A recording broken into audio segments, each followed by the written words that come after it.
అడుగుతున్నా. నువ్వు ఏ తప్పు చేసావు కాబట్టి, ఏ పాపం చేసావు కాబట్టి, ఎక్కడ నువ్వు దేవునికి అవిధేయంగా జీవించావు కాబట్టి ఏం కోల్పోయావు? దాన్ని నువ్వు ఈరోజు ఏం చేయాలి?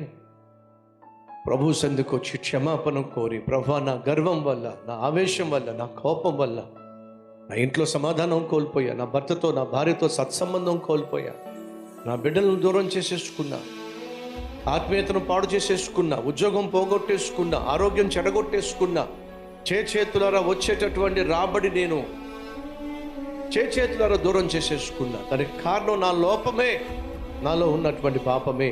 క్షమాపణ కోరి ప్రభు యొక్క కనికరం కోరినట్లయితే ప్రభు ఏం చేస్తాడు? మళ్ళా నీ జీవితాన్ని నిర్మించే ప్రయత్నం చేస్తాడు. కోల్పోయినటువంటి దానిని మళ్ళా నువ్వు తిరిగి పొందుకునే విధంగా చేస్తాడు. ఈరోజు పరిశుద్ధతను పాడు చేసే ఏదైనా నీ జీవితంలో ఉందేమో ప్రభువుని అడుగు.